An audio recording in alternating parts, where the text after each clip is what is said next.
Hey everybody, welcome back to Record-ology. I recently invested in these lavalier microphones and they're crap. They sounded terrible, which is a bummer because I really wanted to improve my on-the-go audio quality. So we'll have to continue investigating there. So I'm just raw dogging it like usual. I am in Denver for a few days, but it wasn't too long ago that we were in Houston. And while we were in Houston, we had to stop by Kurt Nauck's of Nauck's Vintage Records, 78rpm.com. And we put out that show recently, which I'm very proud of because it's got so much history, so much cool stuff to check out, records that are extremely rare. Well, there was so much to film that we couldn't fit it in one show. So this video is a continuation of that journey, specifically all about cylinder records. You're not going to want to miss this.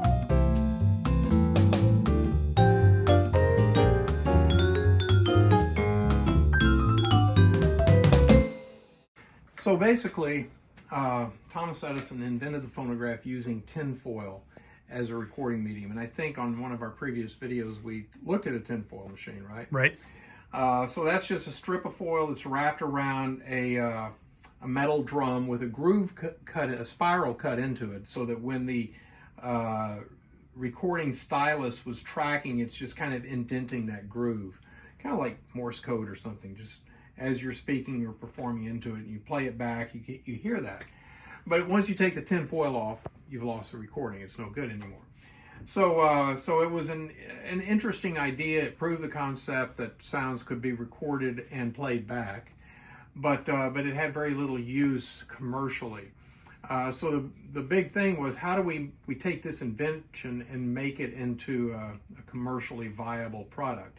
Well, Edison would have been very interested in doing that, but his attention was directed towards the electric light. That was the big thing. And so while he was working on the electric light, there were other interests who started working on the phonograph. And that was a couple of guys named Charles Sumner Tainter and Chichester Bell, who was relative to Alexander Graham Bell. And they came up with a system that recorded on wax using using these tiny little cardboard cores, and these came to be known as cigar tube cylinders. And so that would have been used on a phonograph that was a foot treadle machine, or maybe driven by wet cell batteries. And it would be for a stenographer to make a recording, or her boss makes a recording and she listens to it later and types it out or something. So these were basically just business type applications. Very rare recordings, very, very rare machines. I mean, if you wanted a machine that would play that, you'd spend tens of thousands of dollars on one. And the records, very, very fragile records, and extremely hard to find. Later, they did the same sort of thing. It was the same cardboard tube, but it was a much thicker outer layer, so this could be shaved down and recorded over. So this was a much better system because your cylinder would last much longer. This one, on the other hand, I do have one or two of these that do have a recording, and it looks like it's possible that this does, but I don't think this has a recording. I do have one that does. I have not yet played it. I'm a little nervous about doing it. I could play it, but it just hasn't happened yet. So those were basically for business purposes, and so they're very, very rare. You don't see them. The first real cylinders that were widely used looked very much like this. They were this size. They were made of brown wax, actually a metallic soap, stearate composition.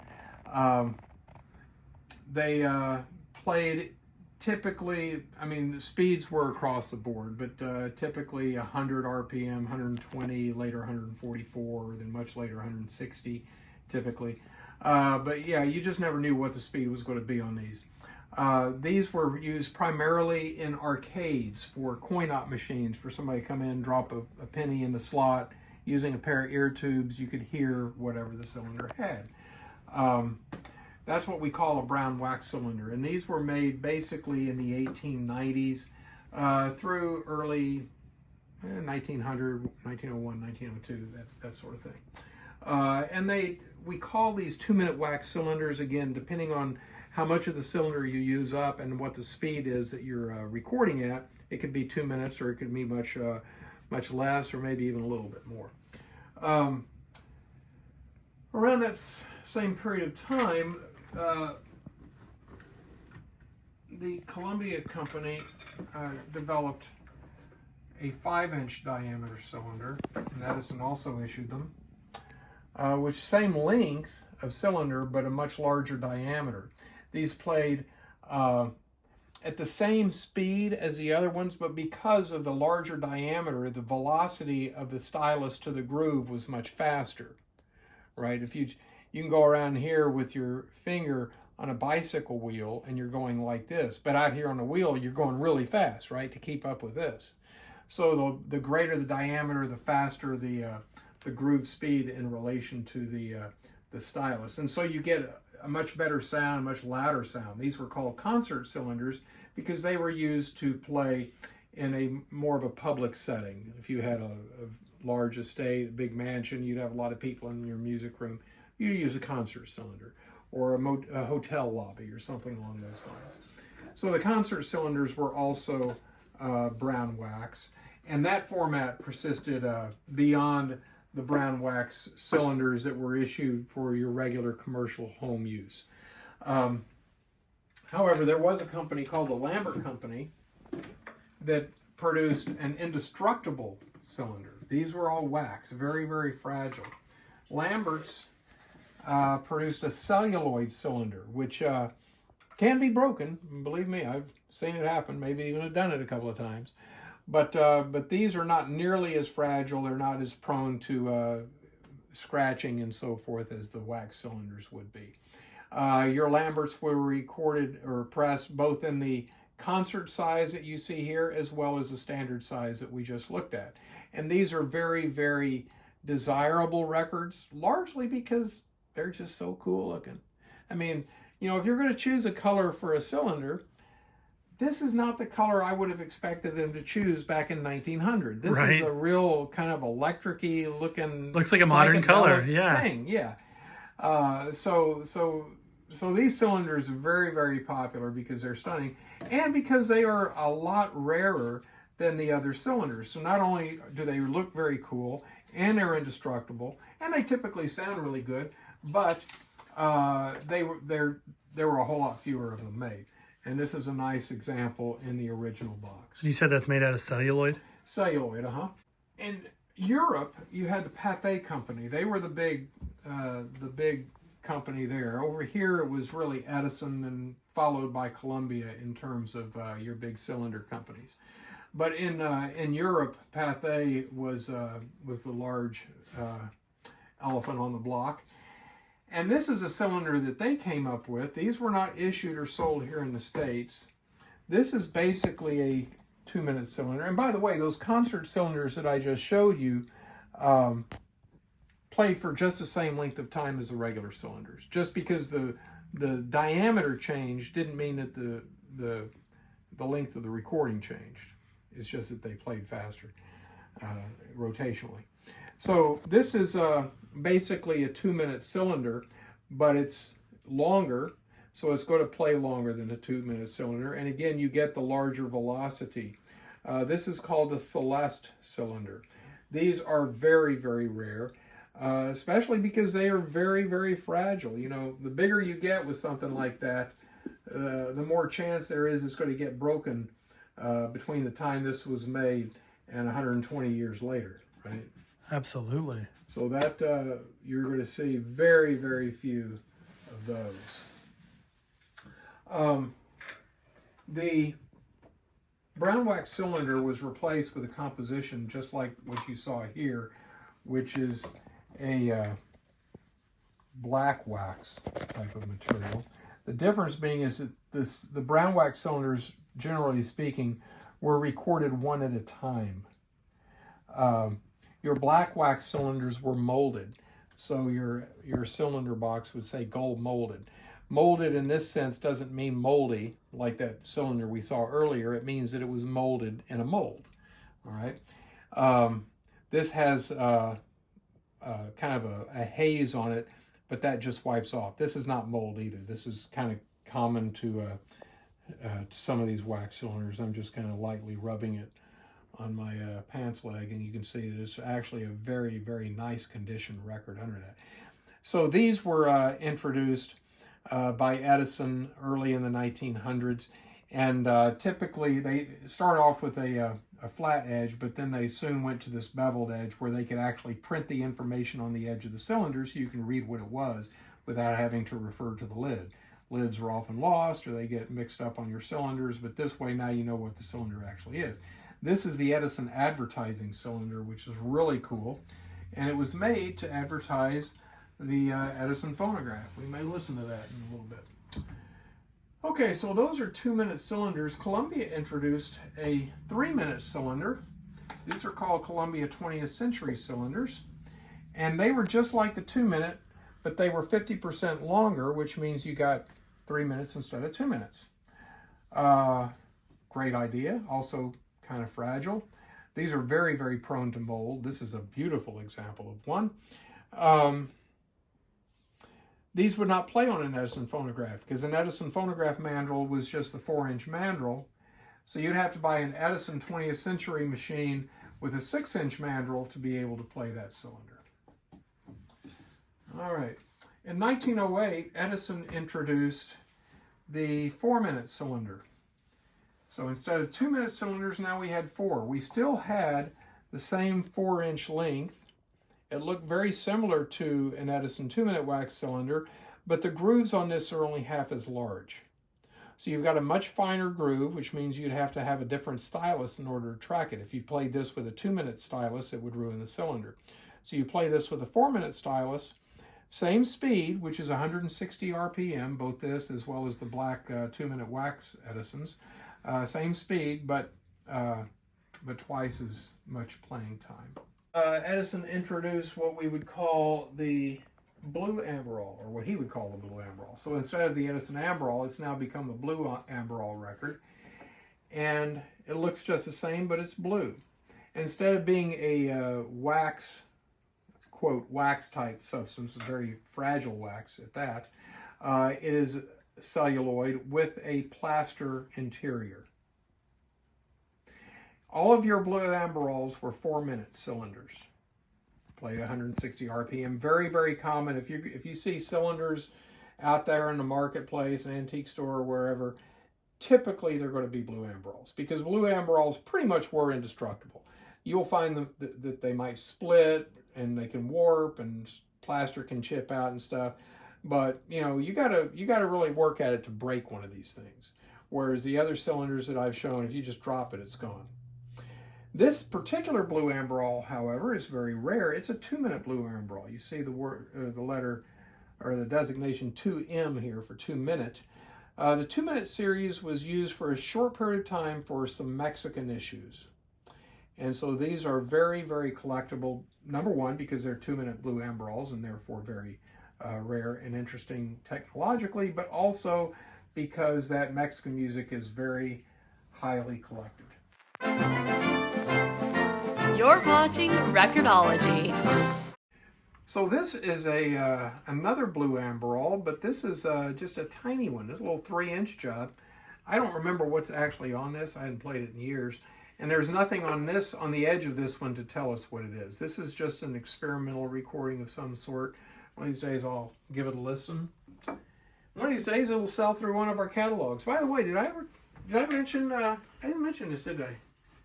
For all of you Record-ology listeners, we publish these catalogs. Which are collectible in and of themselves. That's right, because there's a lot of good research material in these. Nauck's Vintage Records is the name of our company. You'll find us at 78rpm.com. And we typically do these once in the spring, once in the fall. We skipped our spring auction this year because we got a lot going on with other stuff here in town. But we will have a fall auction. Each of these catalogs has typically 7,000 or 8,000 individual records of all different types, cylinders and discs, picture records, Edison diamond discs, 16-inch radio transcriptions and soundtracks, all kinds of different stuff. This is a catalog that we published a year ago where we were featuring a huge selection of flexo records. These are kind of like hit of the weeks. Maybe you've seen those. Very flexible, but instead of being a cardboard-based record, they were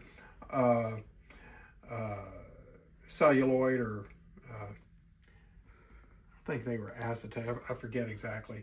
But anyway, they did them in all colors, all sizes, both vertical and lateral. I mean, for a guy like me, flexos are just the coolest of the cool because you get everything with flexos, everything. This is a Columbia box. I don't have a Columbia box in here, but kind of a cut down Columbia box. You can see the Columbia Phonograph Company around there. And this is what we would call a napkin ring cylinder. So these were usually done at a World's Fair. So you could go to the Columbia booth at the World's Fair and record your voice and then mail it to somebody as a souvenir of your trip to the fair. These are very rare. Here on the bottom you have a place for your date, your autograph, address, and city. So very cool. A little vocal snapshot. Yeah, those are very, very neat. What else do we... Oh, look at this. I forgot I brought this in. This is a white amberol. Another experimental thing. And here we have In the Valley of the Moon by Spencer and Archibald, which is a regular issue on a blue amberol cylinder. Nothing special about that. But this is an unfinished white amberol record, and you can see the bottom here is not finished off like the bottom of a blue amberol would be. It's just the celluloid tube just ends at this point. And this happens to have a wax coated interior. So I don't know what this is all about. It's just super cool. Okay, this is, what's in here? Feel something in here. Oh, look at this. This is a doll cylinder. So this would have gone into a Madame Hendren or May Star talking doll in the 1920s. It's got a celluloid surface where the grooves are with a cardboard tube interior. These are true drive holes. You would mount this inside a mechanism in the body of the doll, and there's pieces that go in here that actually turn the cylinder. Amazing. Maybe. Now that I'm thinking about that, that may not be right. These actually function as drive holes on the archeophone. I'm trying to think. It's been a while since I've seen a May Star mechanism. Really It could be that this thing just wedges onto the mandrel. But regardless, it works the same way either way. This is just a little cylinder from, I think, the 1950s. This came off of a children's toy. Wow. TikTok. The interesting thing about these cylinders, other than the fact that they're very, very late, I mean, they're still 50 or 60 years old, I think, but is that these are the only cylinders recorded laterally instead of vertically. Oh. So that's kind of cool. And then we've got a couple other things in here. This is a German brand of a... It's like a Russian nesting doll of yeah, cylinders. exactly. Yeah, exactly. Yeah, this is just a very rare size of cylinder that was done in Germany. Here is a French size of cylinder. Also did not appear, was not used here in the United States. You see a little bit of mold spots on there. What I have here that we're looking at is just my collection of cylinder formats, just different cylinders. Pathé, we mentioned Pathé earlier. They're the ones who did this. And Pathé was famous for their pebble box. You have this kind of alligator pebble paper. This is what Pathé... Oh, we got another one in there. Look at that. Man. The treasures just keep popping out. So this is called a salon cylinder or an intermediate or intercylinder. So Pathé did the regular size 4-minute cylinder or 4-inch cylinders of the standard diameter like this. Then they did the inter or intermediate cylinders like this. Then they did the concert cylinders, like we looked at over here, and they did the Celeste, the big granddaddies. Incredible. The salons were not issued here in the United States. And this little thing that popped out is a dictaphone emergency cylinder. Huh.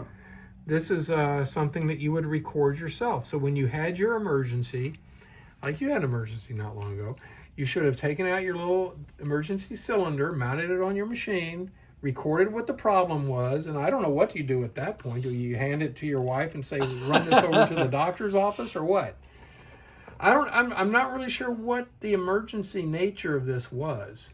Maybe it was you were in such dire straits that there's no way you could have recorded the 6-inch long dictaphone cylinders. Well, yeah, like you ran out of record time and you needed Well, you just a ran minute out more. of life. Right.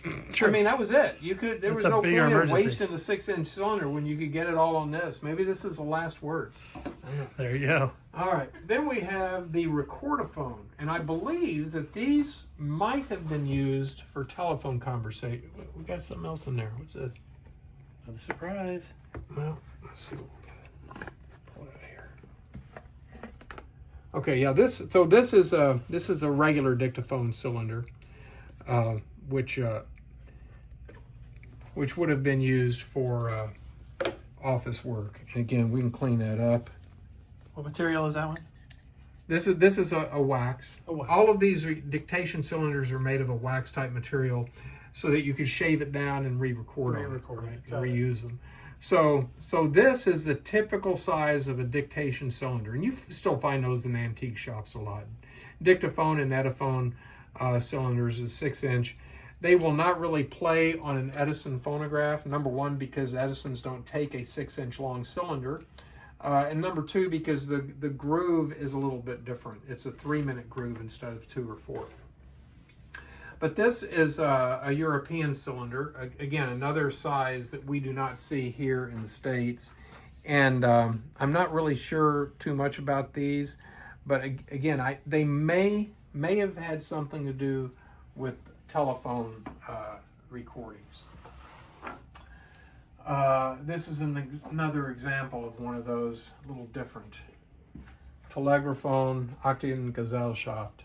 The telegraphone was a device that would record a telephone conversation, and I think I may have shown you in a previous video one that I've got back here in the other room. Yeah. That records magnetically on discs, metal discs, from around like 1912 or something. Just Crazy. really bizarre stuff. All right, and then this is really, to some people out there, this will be the coolest thing. I mean, all this stuff is cool, but this is very special. This is an Edison blue amberol, basically the same as this, except that this is a soundtrack for an Edison movie. Amazing. So this is Cyrillic. I actually got this from one of my bidders, one of my customers living in Latvia back in the 90s. He sent me a fax. Back in those days, it was fax on this thermal paper that would come off of a spool, not like faxes today. And it would disappear after a while. Yeah, it would go away.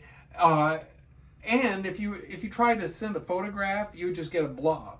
You couldn't really discern anything. So all I saw on this fax was a ring like this with wording I couldn't even make out, aside from the fact that it's Cyrillic. And he says, "Are you interested in this as a trade?"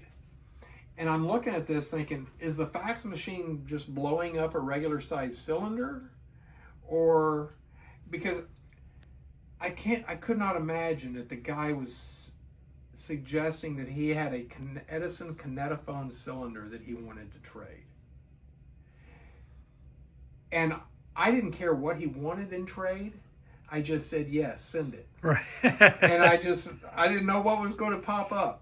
Wow. And this thing arrived in the mail. This is an original soundtrack cylinder for an Edison film from around 1915. This little notch here indicates where the recording would start so you could sync it with the film element. These are very rare. I only know of a couple of these that exist in private hands. The rest are either in the Edison National Historic Site or the Henry Ford at Dearborn, or a couple of other national archives have some of these cylinders. I never thought that I would ever have an opportunity to get an actual real Edison kinetophone cylinder, but there it is. And it's in beautiful shape with the original box. I mean, it doesn't get any better than that.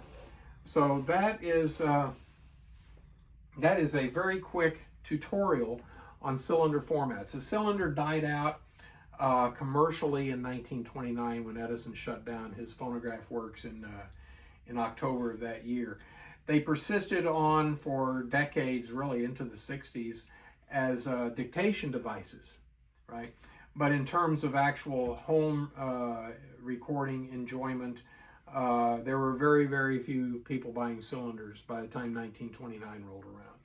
And very few people buying Edison phonograph stuff at all, including diamond discs. And so that's kind of drove him out of the market just before the big Wall Street crash. So it would have happened anyway. He just beat him to the punch by a week or two. You're watching Record-ology. All right, so we're going to play the Edison advertising record.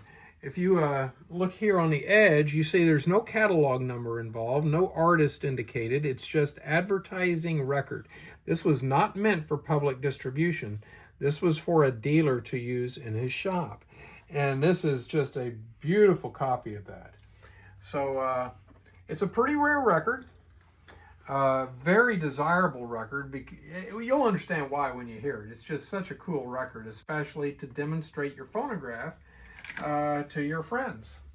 But since I don't have a really good quality, good sounding 2-minute machine in stock right now that doesn't need work, we're going to play it on the archeophone. So the archeophone here is made in France by a friend of mine, Henri Chamoux.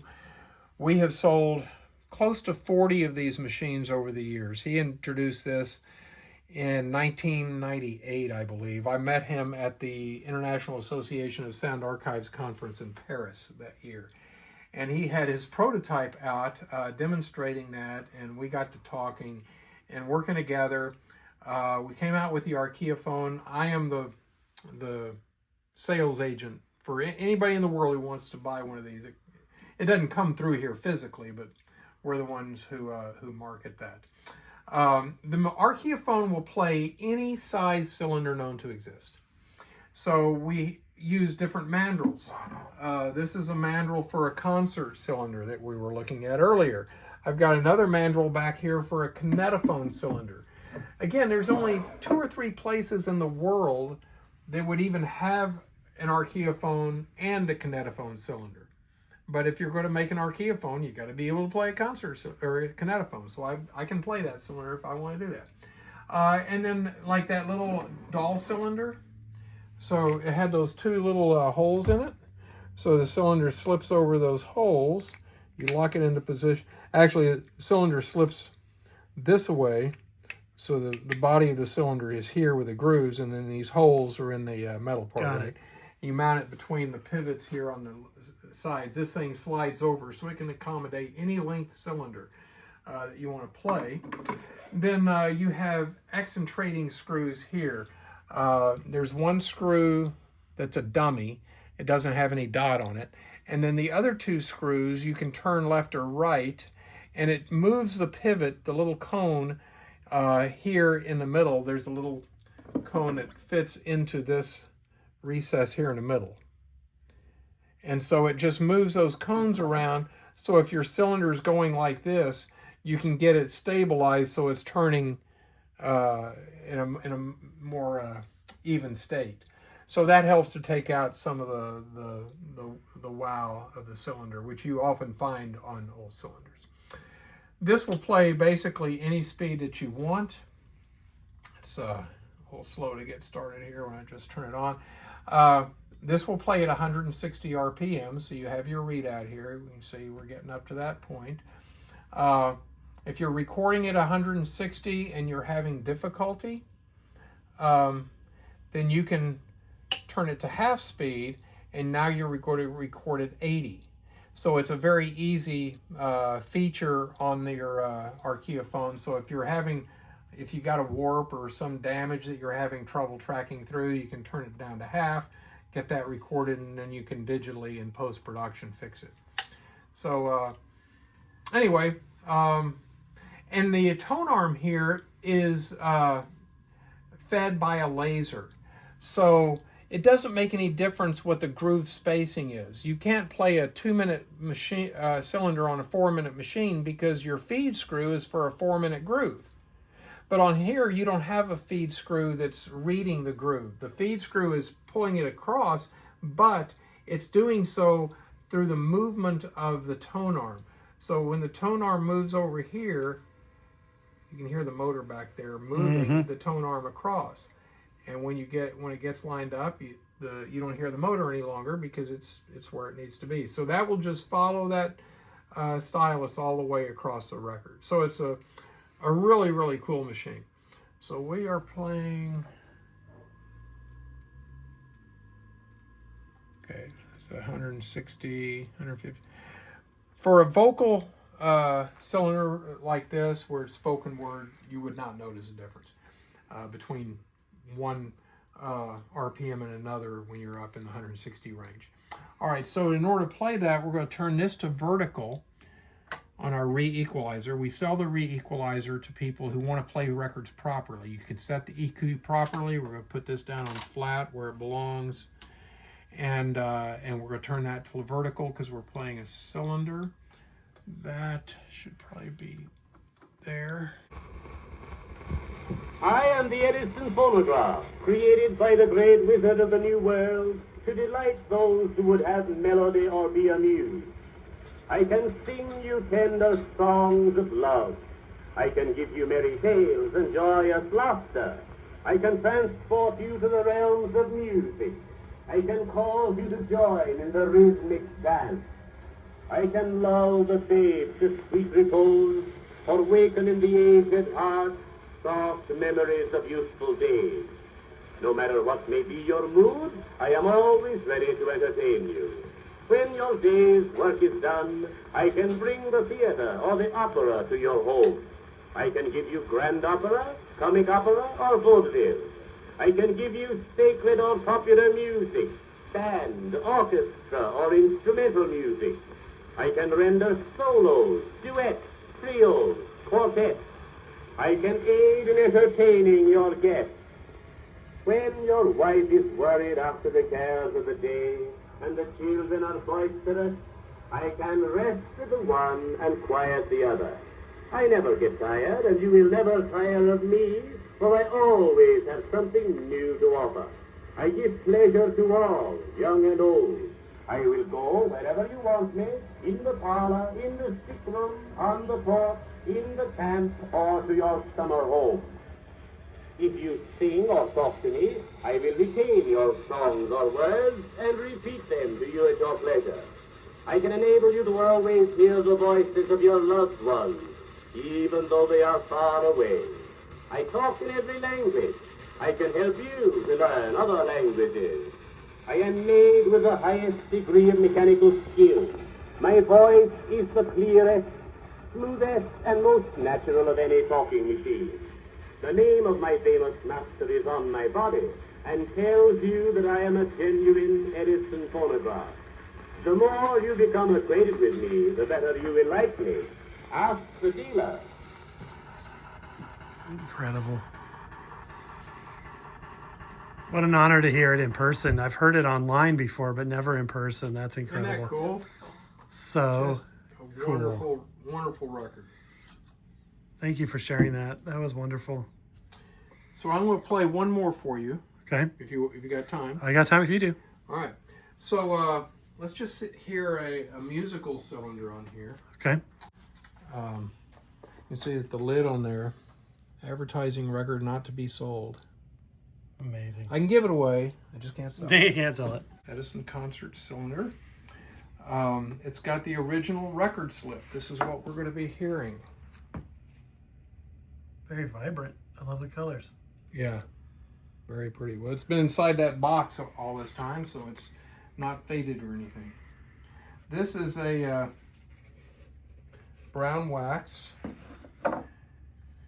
concert cylinder in beautiful shape. You see a couple of very small little mole spots, but man, that is gorgeous.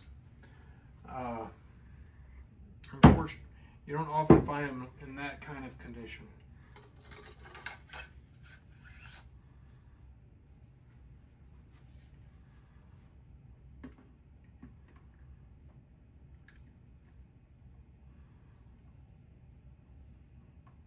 And I wish myself back home again to dear old England's Isle. But as I knocked around, to my surprise I found some very decent chappies who were really rather nice. They blew me up, I think, to several kinds of drink. When I stopped it over here just about a month ago, I disliked this blooming country as was natural, don't you know? Some people, they seem bundles, and their manners simply vile. And I wish myself back home again to dear old England's Isle. But as I knocked around, to my surprise I found some very decent chappies who were really rather nice. They blew me up, I think, to several kinds of drink, and took great pains to teach me your slang so full of spice. For I'm getting quite American, don't you know? I fancy that I'm English doesn't show. When they ask me, are you in it? I reply in half an hour. For I'm getting quite American, don't you know? You've a chappie over here that you call your president. Now I've never had the least idea what that expression meant. He lives in Washington, I know, and leads a strenuous life. And between him and your Congress there seems always to be strife. Of course I never mix into trotted politics, but I rather like the fellow. He just seems so full of grit. I've met him once or twice, so when asked if he was nice, I gave an answer that my word, it really made a hit. For I'm getting quite American, don't you know? Each day more like the proper thing I grow. So I said he can't be beat, that he gets there with both hands. Oh, I'm getting quite American, don't you know?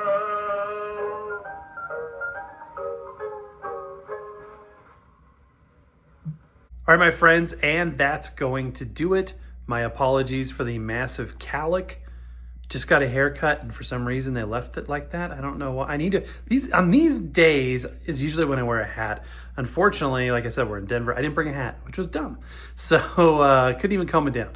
My friends, that is going to do it for today.